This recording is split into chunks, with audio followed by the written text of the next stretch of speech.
Have you ever wondered why thinking positive can sometimes be an uplift battle?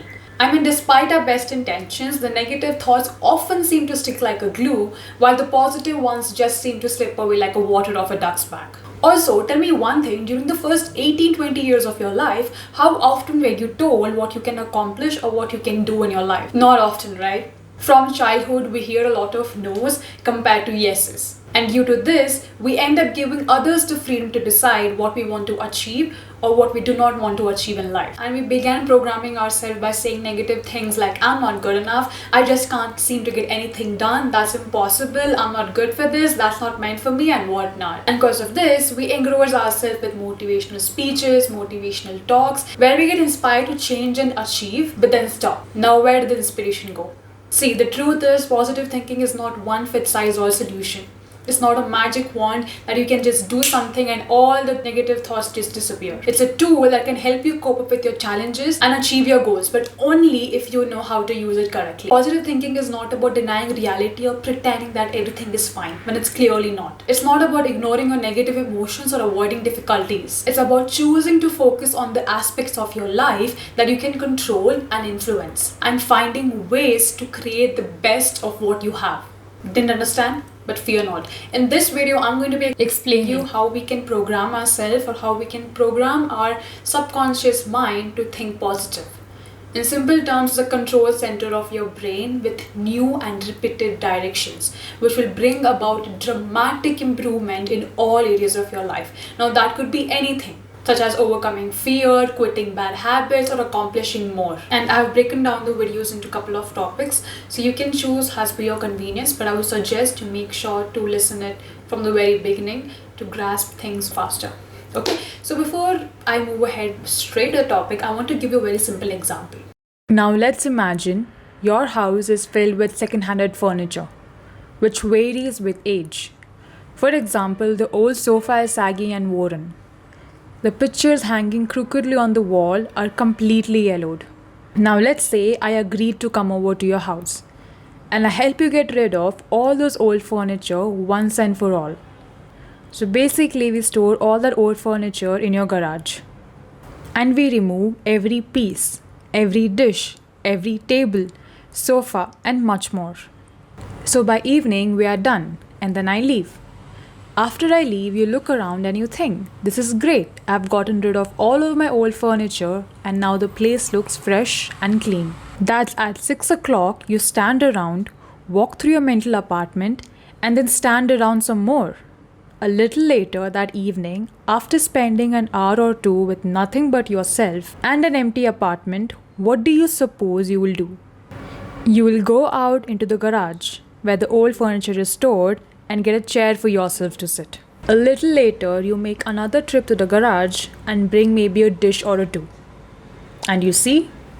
It's exactly what we do when it comes to the way we think. So basically, your old furniture are like your old negative self-talk that you talk to yourself on a daily basis. And what happened, I helped you to take away your old furniture and store it away from you safely and out of your sight. And you see, we are most comfortable with the thought we have lived the most. And that's why you got back the same old furniture back into your apartment. Little by little until it got covered up completely. Now why was that?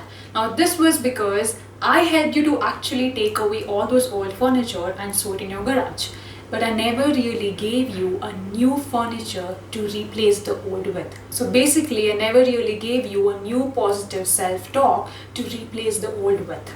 When you decide to stop thinking negatively and do not have an immediate positive vocabulary to it, you will always come back to the same old negative self-talk of the past. So instead, if I told you there's a shiny new delivery truck full of new furniture right outside your house, and now for next 2 hours, I help you to replace your old furniture with the new ones. Basically, your positive new self-talk into your mental apartment. And this time we don't store your old furniture or give it to someone else. We just get rid of it. In simple words, do not pass on your negative self-talk to someone else, because that's how you got it in the first place. And that is how the positive thinking should work. And that's the difference between just believing in positive thinking and actually creating the results for yourself. And of course, you heard it right. You need to be realistic. You need to be optimistic. You need to be grateful for whatever you have. But just the fact of wanting to be a positive thinker is not enough. Making the decision to have a positive attitude is not enough. The human brain says, give me more. Give me the words, give me the directions, the command, the picture, the schedule, and then I'll do it for you. Okay, so here are some ways that I actually try to improve myself to think positive throughout the day. Now, the first one that I do is I actually have a self-talk pod for myself. So now this includes all the things that you need to have to become successful. So it has all these chits, and I actually took help from the book What to Say When You Talk to Yourself. So in that, the author mentioned I think 15 to 20 key points that you need to have within yourself to become successful. And that's when I created chit out of it. So every single day, what I do, I try to pick one chit and I try to behave that throughout the day. So it doesn't really add a lot of pleasure into me, but it makes me want to stay in control of my emotions. Okay, now I can tell you what is it for today, and that is, okay, be optimistic. So I have to be very confident with whatever I'm doing. So that's one of the best ways that really helps me out to be positive. It keeps me on track with my emotions. The next thing that I do is I actually have a self-talk audio for myself. So whatever self-talk I have written, I turn it into a self-talk audio. So I record it and I add a nice background music to it. And I listen to it every single day. And I usually play it out loud because it needs to go in a subconscious mind. Okay, and what happens slowly, gradually, when you actually start using this kind of audios, or maybe listening to some kind of I am affirmations in Spotify or YouTube, you will become your own bestie. You will never really need any kind of external motivation to keep you motivated or to keep you fired up, because you're the one who can motivate yourself better than nobody else out there. So now here's the right way to create your own self-talk. If you want to change your habit, you will need to change your words. And by this, I mean anytime we do certain things, or let's say we have certain goal in our mind that we want to accomplish on that particular day. And what's the first thing you tell to yourself? Oh, I have to do this. I need to do this. I will do this. I have to figure out some solution to this. Firstly, stop using I will.